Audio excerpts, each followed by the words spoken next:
Hello, beautiful people.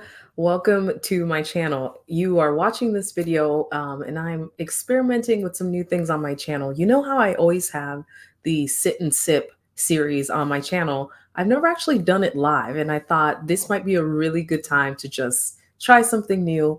My goal for this year was just to continually put out the ideas that have been on my mind. And so I've been sitting on a lot of different concepts and ideas. And I just wanted to make it casual and sit down and chat with you while at the same time sharing all the things that I've been holding in.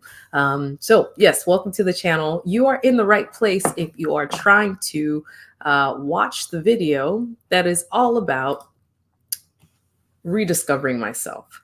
So, I was thinking the other day how much I have changed, how much I've changed. And it's just, I think sometimes I sit down and I'm like, I'm so different from who I used to be. And I was saying it like it was this terrible thing, but I keep reminding myself that I have permission to change.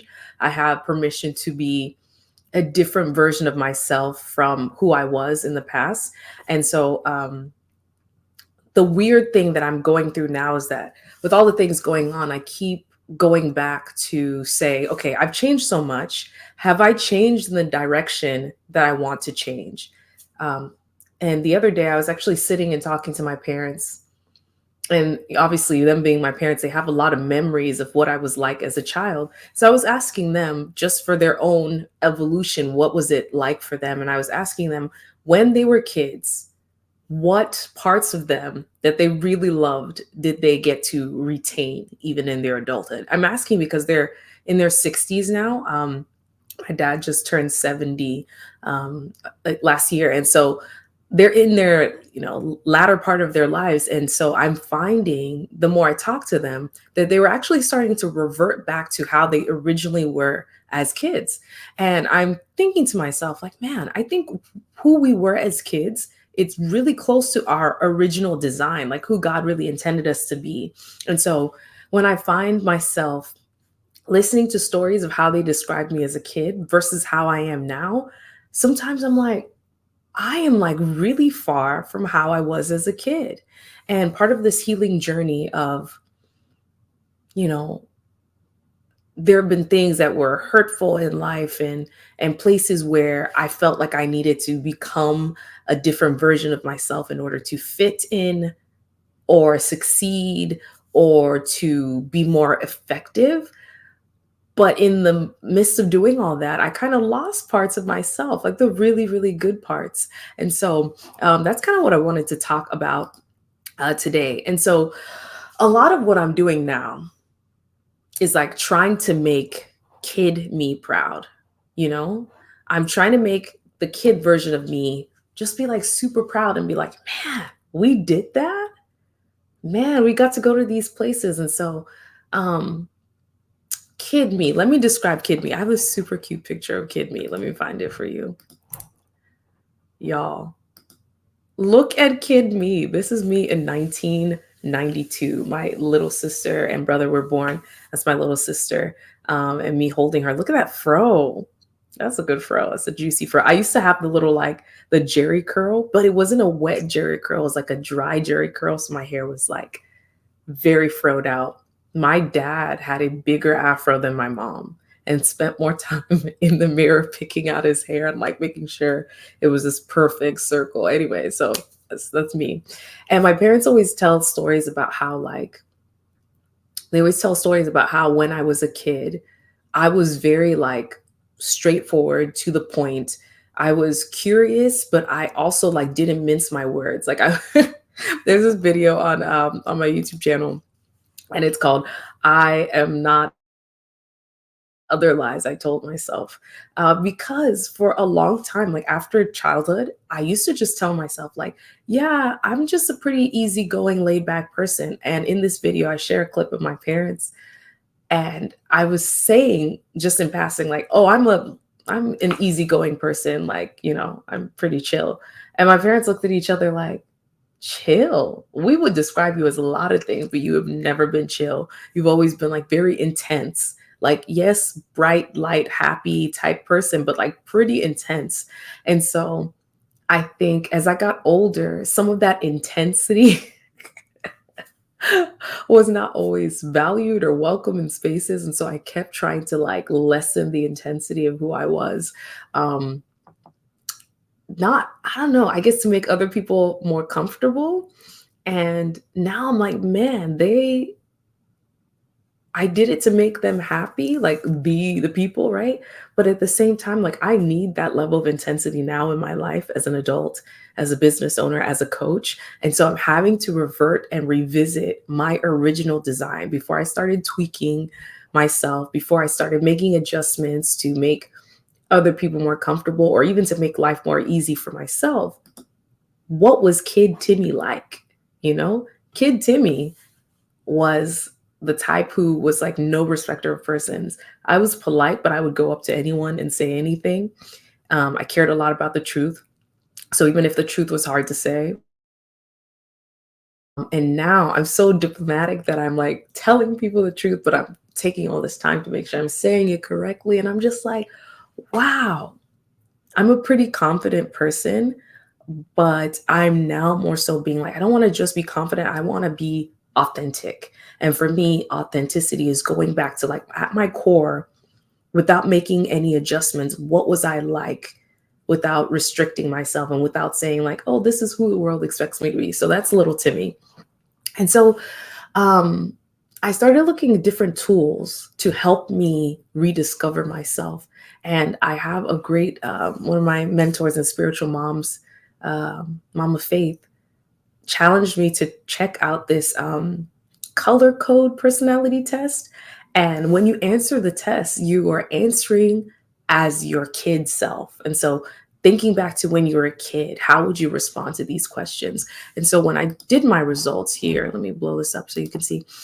When I did my results, the color that I ended up getting was the color yellow, which is wild because yellow is one of my favorite colors, yellow and red. And it may not seem like a big deal, but this is what the results said. So people with a yellow personality are usually optimists, they're enthusiasts, they're creative, they're perfectionists, they're communicative, they're smart, methodical, original, happy. Here are some of the not so great ones. Impatient, that is correct. Uh, Perfectionist, fearful, yes, that is correct. Original, all of those things are actually quite aligned with what I'm like as a person, and more so what I was like as a kid. I was super, super like this as a kid. And then I'm looking at the parts of myself that I kind of didn't pay much attention to, but are like integral parts of my original design. And that includes the methodical piece, the perfectionist piece, like that intensity. I'm like a really creative and intense person.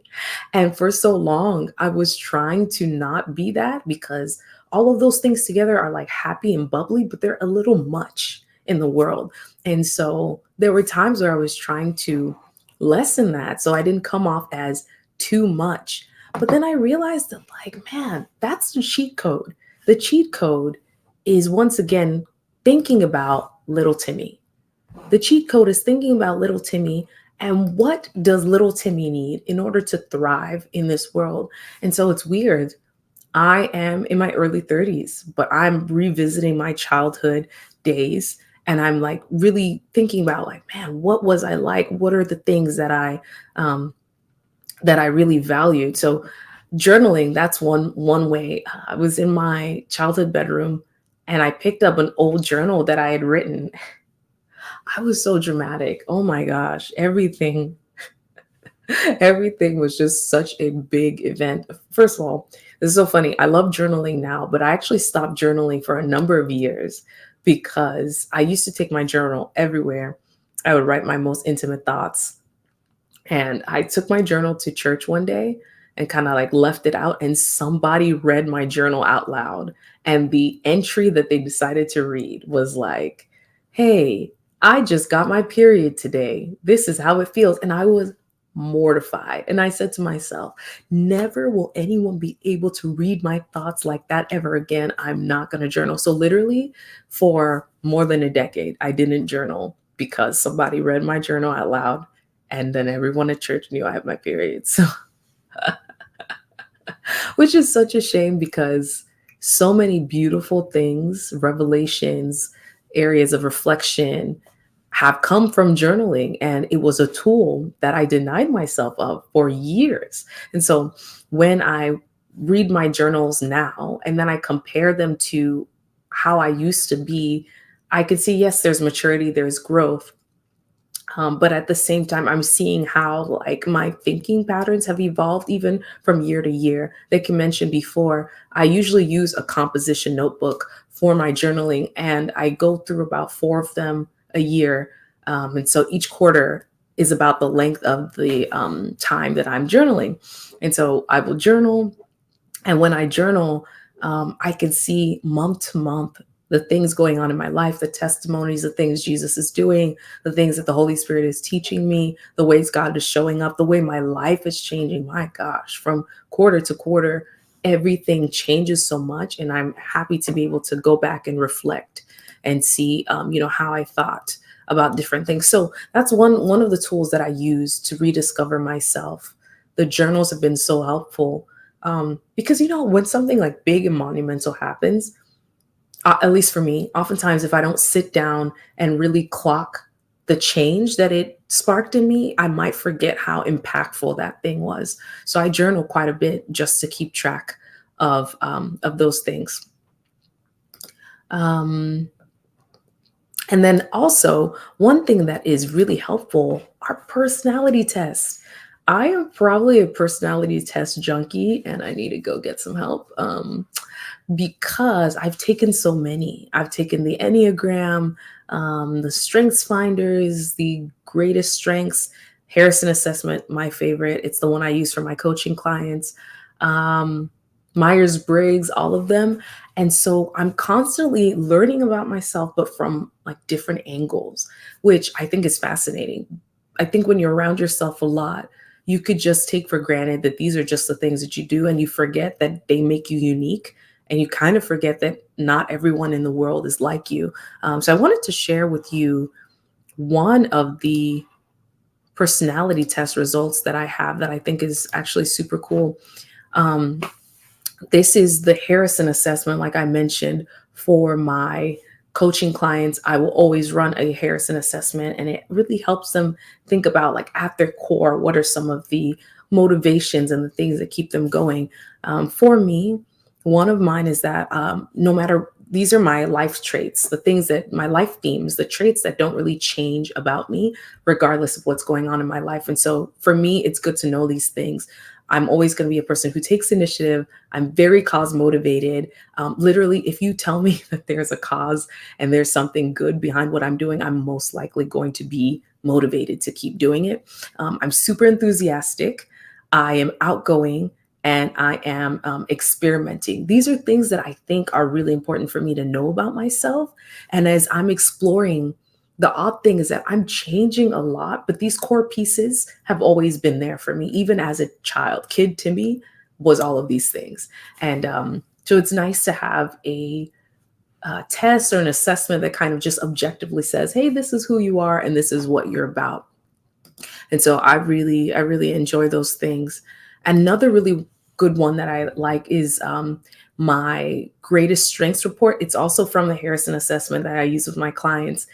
For me, this is so weird. My self talk, I have to be so careful with myself, because when I do something and maybe I'm disappointed in how things worked out, I have to like go back and give myself a pep talk with some truths about who I am to replace any kind of lie that the enemy might be trying to bring my way. And so let's say I have a project and things don't go so well, or maybe, maybe I'm surprised at how something turned out and I thought it was going to have a different result.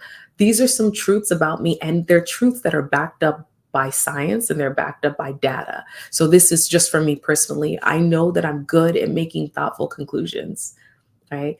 I'm good at logically solving problems. I am good at continuously improving. I'm good at striving for achievement. I'm good at being flexible, adaptable, organized, and I'm good at keeping a positive outlook. Isn't it wild?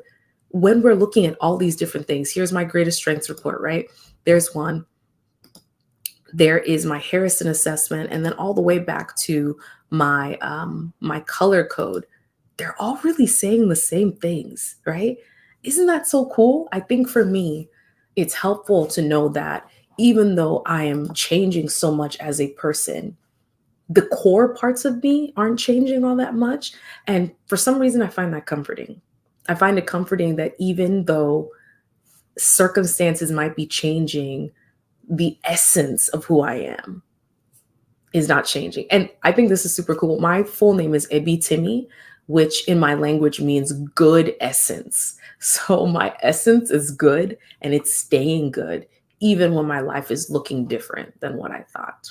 Okay, great. So that's really what I wanted to talk about today. I knew that it would be a slightly longer video. And so I'm taking these sit and sip type of conversations to just take time to talk about some things that are on my mind. And they are things that I hope resonate with you. Leave me a comment below if you're somebody who is finding that you are so different from who you used to be. How do you feel about it? Is it unsettling? Is it exciting? What kind of work are you doing? Obviously, I'm doing a lot of work thinking about my kid self and thinking about, man, like all sorts of things. Like, what motivated me to be so achievement driven? Or, what is my attachment style? All of that stuff is like not easy work and it doesn't happen overnight. Okay, so before we leave, I'm going to try and do these little segments here so that I can use this as an opportunity to share something that I really enjoy. Sometimes this sponsored segment, they're not really sponsored, but you know what I mean. These sponsored segments are just a time for me to highlight something that I super love, something that might be helpful to you. So sometimes it will be about my brand, sometimes it'll be about brands that I really just want to make sure I share with you so you know me. I'm TMI Timmy. I love to tell you too much information about things that I really enjoy and love. So I'm going to stop and I'm going to take a quick sponsor break.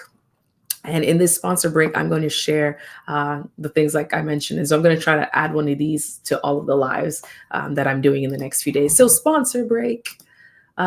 First sponsor, I told y'all I love a good journal. I love journals so much that I designed my own series of journals. There are 3 of them. So amazing. I am so grateful to God for giving me the focus, the concentration, the creativity, the stamina to keep pumping these out. So I have my pivot journal, which was the very first one in the series. Then it got translated into Espanol, and it is in Spanish, Mi Diario Pivote Personal. And then I also created a planner. The planner is really in the same theme as the journal, but they are great companions to one another. If you're interested in any of those things, you can go to my website at timmycomo.com/pivot. You can see all of the books that I've written there. And then also, I talked about coaching that I do, and I talked about some of the assessments that I use. If you're finding that you've changed so much, your life is pivoting at a rapid pace, and you want to make sure that you're able to do something about it, you want to get some guidance, I offer coaching, and you may or may not know that. So if you're curious to try it, here is one of my complimentary chemistry calls. It's a good 15 minutes and we can talk. You can see if we vibe. You can see if there's good energy there. I'm saying energy, but not on some woo-woo. Like, you can see if we would be compatible. And you can tell me a little bit about what your coaching needs are. I can tell you a little bit about my services. Here are some of them listed on the screen. I offer executive coaching, career action planning, if you're about to make some really pivotal actions in your career, resume or interview prep if you're applying for jobs, strengths and career exploration, that's using the Harrison assessment to really dive deep into your zones of genius. And then lastly, pivotal life planning. Like I mentioned on some other videos, I started this coaching practice with my mom, who is retired now. And so she is able to coach with me. So whether you're someone who's mid-career or you're end of career and you're pivoting out or pivoting within, either way, I am here to help you as your coach. So yeah, that's today's segment, talking all about how I am rediscovering myself. I'd love to hear from you all. If you feel like you are someone who's been doing this work of rediscovering themselves and you have any tips or tools that you love, please share them with us below, because all of us are changing. And that's totally a great thing. And we should celebrate it and not get bogged down with the process. The process can be super beautiful if we let it do what it's supposed to do. All right, everyone, take care. Thank you so much for watching. Until next time, which is going to be tomorrow. So, going to be doing these lives all the way till the end of the year. Give me some feedback. Let me know if you like longer form videos. Let me know what you think. I'm just curious to hear. Bye. Take care. That was fun.